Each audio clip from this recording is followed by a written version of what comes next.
वक्त के कितने ही धारों से गुजरना है अभी, जिंदगी है तो कोई रंग से मरना है अभी। हर शय अंधेर थी, पलकों पे बहुत बोझ था। वह मुश्किल उसने बाढ़ को आंखों से हटाना चाहा। सफ़ेद रोशनी वाली छत थी, इर्द गिर्द लोग थे, अपने ऊपर सफ़ेद चादर थी। क्या जिंदगी का इख्तिताम था या फिर एक नई जिंदगी का आगाज़ था? बाजुओं में सैयां थी और उससे ज़्यादा चुभता हुआ एहसास दिल में था।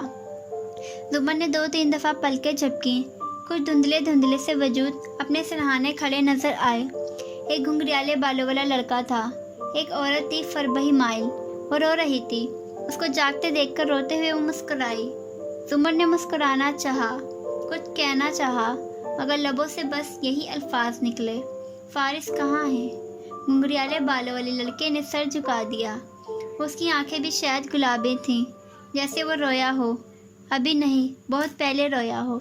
अब उसके आंसू खुश्क हो गए थे। वह नरमी से उसके ऊपर झुका, उसके माथे से बाल हल्के से हटाए और आहिस्ता से बोला, जुमर, क्या आप मुझे देख सकती हैं? और वो उसको देख रही थी, बिना पल झपके। उसने हल्की सी आवाज़ में सिर्फ इतना पूछा, फारिस कहाँ है? किसी ने जवाब नहीं दिया। शायद आगे पीछे कोई और लोग भी थे। हाँ, उसकी बाएं तरफ एक लड़की भी खड़ी थी, माथे पर कटे बाल और ग्लासेस वाली लड़की। लेकिन जुमर उसको नहीं देख रही थी। घुंघरियाले बालों वाले लड़के के होते हुए वो उस लड़की को कम ही देखा करती थी। वो दोबारा उसके ऊपर झुका। आप ठीक हो जाएंगी, बिल्कुल ठीक हो जाएंगी। क्या आपको कहीं तकलीफ हो रही है? क्या मैं डॉक्टर को बुलाऊं? उसने हल्का सा पूछा, इतना हल्का कि लड़के को सुनने के लिए कान उसके चेहरे के करीब ले जाना पड़ा। फारिस कहाँ है? फिर अंधेरा सा दोबारा छाने लगा। सारी दुनिया का नूर चला गया। स्याही पे स्याही के पर्दे थे। उसका दिमाग पानी पे बहते पर की तरह हल्का ऊपर कहीं दूर उड़ता गया। दोबारा आंख खोली तो चेहरे बदल चुके थे। आज सिर्फ लड़का खड़ा था। बाएं तरफ शायद कोई और भी था, मगर बाएं तरफ वालों को वो कम देखा करती थी। उसने दाएं तरफ हाथ खड़े लड़के पे निगाहें मरकूज किए, लब हिलाए तो फिर से झुका। अब उसका लिबास बदला हुआ था, शायद वो कोई और दिन था। आप कैसी हैं? उसने पूछा। उसके लब हल्के से फड़फड़ाए। फारिस कहाँ हैं? लड़के के चेहरे पे कर्व सा बिखरा। उसने सर झुकाकर उठाया। उनकी वाइफ। वो रुका। जुमर यकटक उसे देखती रही। उसे लगा उसे उस सवाल का जवाब मालूम है। उनकी वाइफ को भी गोली लगी थी। वो नहीं रही। वो बामुश्किल बोल पाया। शायद उसके गले में कोई चीज़ अटकी थी, या पानी, या कुछ ऐसा जो पानी से भी गाढ़ा था। नरताशा मर गई। उसकी आंखों में इस्तजाब था। एकटक वो सादी को देखती रही। सादी ने हल्के से इस बात में सर हिलाया। वो इस जगह पर, उस मौके पे उसको ये सवाल नहीं पूछना चाहिए था, मगर वो फूफो से झूठ भी नहीं बोल सकता था। फारिस कहाँ है? उसने फिर पूछा, मगर अंधेरे बढ़ने गए। अजीब से अंधेरे थे और ना कुछ सुनने देते, ना कुछ बोलने देते, पलके भी उठाने नहीं देते। वो दोबारा उसी खाई में डूबती चली गई। फिर आंखें खुली तो मंजर बदला हुआ था। आपके उसका चेहरा बाईं तरफ था। घुंघरियाले बालों वाला लड़का न जाने कहाँ था। बाएं जानिब लड़की खड़ी थी, ग्लासेस वाली, खामोश मगर रोई रोई आंखों वाली। वो उसको पहचानती थी, जानती थी या नहीं, ये उसको अभी नहीं मालूम था। उसने उन्हीं वीरान आंखों से उसको देखा और लबों पे सिर्फ एक ही सवाल था, फारिस कहाँ है? वो आए थे आपको देखने सुबह, अलीशा भी आई थी। हम उस दिन आपका इंतज़ार करते रहे। हमें नहीं पता था ये सब हो जाएगा। वो रोई तो उसकी आवाज़ मध्यम थी, उसमें हमदर्दी थी, शायद कहीं प्यार भी था। जुमर बस उसको देख रही थी। लड़की करीब झुकी। फुप्पो आप? वो रुकी, हिचकिचाई। आप ठीक हैं? डॉक्टर को बुलाऊं? फारिस कहाँ है? उसने फिर पूछा। उस सवाल का जवाब कोई नहीं दे रहा था। अभी शायद वो घर पे ही हों।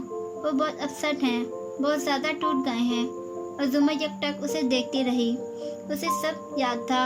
अंधेरी खाइयों में याददाश्त की रोशनी हर शय इज़्नो जिंदा कर लाई थी। उसे एक चीज़ याद थी। दिल में उठता दर्द पहले से बढ़ गया था। फिर उसने हल्की सी निगाह झुकाई। उसे अपने ऊपर सफ़ेद चादर पड़ी दिखाई दे रही थी। اس نے نگاہ پھر سے حنین کے چہرے پہ کی۔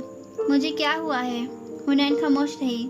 اس نے نظر اٹھا کر سامنے کسی کو دیکھا جیسے کوئی سگنل مانگا ہو۔ شاید جواب نفی میں تھا۔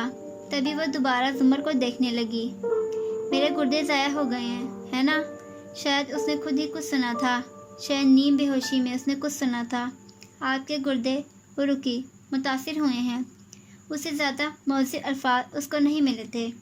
زمر کے چہرے پہ حیرت نہیں آئی، دکھ بھی نہیں ابھرا۔ شاید وہ اپنی حالت بے ہوشی میں ایسا کچھ سن چکی تھی، شاید وہ کئی دفعہ سن چکی تھی۔ یقیناً وہ جانتی تھی، وہ صرف تصدیق چاہ رہی تھی۔ آپ کی اس نے ہلکی سی گردن سیدھی کی۔ ہاں، اتنا اسے یاد تھا کہ دوبارہ بے ہوش ہونے سے پہلے اس نے گردن سیدھی کی تھی۔ اب نہ وہ دائیں تھی نہ بائیں، درمیان میں تھی، معلق سیاہ تارکول جیسی چادر آپ کے سر سے سر کی تو پلکیں بہتر طور پہ چھپک پا رہی تھی۔ فربہی مائل خاتون اس کے سرہانے اب کھڑی تھی۔ اس نے ہلکا سا ہاتھ اٹھانا چاہا تو انہوں نے اس کا ہاتھ تھام لیا۔ وہ محبت سے اس سے پوچھ رہی تھی کہ وہ کیسی ہے، کیا کھانا پسند کرے گی، کیا اسے کہیں تکلیف ہے، کیا وہ ڈاکٹر کو بلائیں، کیا وہ اسے پانی دے۔ وہ بس ان کو دیکھے گئی اور جب بولی تو سرگوشی میں، فارس کہاں ہے؟ ندرت کی آنکھوں میں اشنبا سا ابھرا۔ زمر کا اس سے ایسا کیا کوئی تعلق تھا تو نہیں، تو وہ جو بار بار پوچھتی، شاید نظرتاشا کی وجہ سے۔ بہرحال زبردستی مسکراتے ہوئے قریب آئی۔ وہ گھر پہ ہے، شام کو آئے گا ادھر تمہیں دیکھنے۔ وہ بھی بہت پریشان ہے اس سب سے، بلکہ پریشانی تو ایک بہت چھوٹا لفظ ہے۔ زمر یکٹک ان کو دیکھتی رہی۔ ہر بات، ہر لفظ اسے یاد تھا، اور پھر ایک دم سے وہ چونکی۔ بعد وقت تمام اس نے گردن ادھر ادھر گھمائی۔ اس نے ان چند دنوں میں پتہ نہیں کتنے دن تھے، سب کے چہرے دیکھے تھے۔ گھنگھریالے بالوں والا لڑکا، اینک والی لڑکی، وہ فربہی مائل خاتون، صرف ایک چہرہ نہیں دیکھا تھا۔ بے حد خوف اور وحشت سے اس نے رخ ندرت کی طرف پھیرا۔ ابا، ابا کدھر ہیں؟ ندرت کی آنکھوں سے آنسو ابلنے کو بے تاب ہو گئے۔ اسے لگا کہ وہ کوئی اور خبر سننے جا رہی ہے، کوئی ایسی خبر جس کو سننے کے بعد اس کا دل بھی کام کرنا چھوڑ دے گا۔ اس نے کونیوں کے بل اٹھنا چاہا مگر نہیں اٹھ سکی۔ جسم میں درد تھا، شدید درد۔ بے حد کرد سے اس نے دوبارہ پوچھا، بتائیے ابا کہاں ہیں؟ جب تک آپ مجھے سچ نہیں بتائیں گی میرا دل اٹکا رہے گا۔ مگر ندرت خاموش تھی۔ انہوں نے سر جھکا لیا، پھر چہرہ موڑا، شاید آنسو پوچھنے کی کوشش کی۔ کیا ابا بھی مر گئے؟ اس کے لبوں سے نکلا۔ ندرت نے تڑپ کے رخ اس کی طرف پھیرا، آنسوؤں کو ابلنے دیا مگر نفی میں سر ہلایا۔ نہیں، وہ رکی، وہ اب ٹھیک ہیں، پھر چپ ہو گئی۔ اب سے کیا مطلب؟ انہیں کیا ہوا تھا؟ وہ ڈر ٹک کر بول رہی تھی، اٹھنا بھی چاہتی تھی مگر اٹھ نہیں سکتی تھی۔ اس کے چہرے پہ تڑپ تھی، ایسا لگتا تھا بس وہ کسی طرح سب کچھ چھوڑ کر اس کمرے سے بھاگ جائے، اس اسپتال کے کمرے سے بھاگ جائے، مگر وہ جیسے مفلوج سی ہو کر رہ گئی تھی۔ کدھر ہیں ابا؟ الفاظ بمشکل حلق سے نکل رہے تھے۔ ان کو فالج کا اٹیک ہوا تھا مگر اب وہ ٹھیک ہیں، وہ گھر پہ ہیں، ہم انہیں اسپتال نہیں لا سکتے، اب وہ ٹھیک ہیں زمر، تم پریشان مت ہو۔ ندرت نے اس کے بالوں میں ہاتھ پھیرتے ہوئے اس کو تسلی دی۔ وہ اب تک ان کو دیکھے گئی، بالکل خاموش سی، جیسے ساری دنیا ختم ہو گئی ہو۔ اوپر اٹھنے کی کوشش ختم کر دی اور سر نڈھال طریقے سے تکیے پہ گرا دیا۔ میرے ابا مفلوج ہو گئے میرے حادثے کی وجہ سے، اس نے ندرت سے سوال کیا تھا، نہیں کیا تھا، خالی نگاہوں سے چھت کو دیکھتے خود کو بتایا۔ ندرت کے پاس جواب تھا بھی نہیں۔ زمر کی گردن اب سیدھی تھی۔ ایک دفعہ پھر وہ نہ دائیں تھی نہ بائیں، چند گہری سانسیں لی، آنکھیں بند کر کے کھول لی۔ اب چیزیں بہتر نظر آ رہی تھیں۔ ندرت نے آہستہ سے اس کے قریب ہو کر کہا، پولیس والے کب سے چکر لگاتے رہے ہیں، باہر بھی موجود ہیں، انہیں تمہارا بیان لینا ہے۔ زمر نے اثبات میں سر ہلایا۔ وہ تیار تھی، ان کو اندر بھیجیں، ایک بیان ہے جو مجھے دینا ہے۔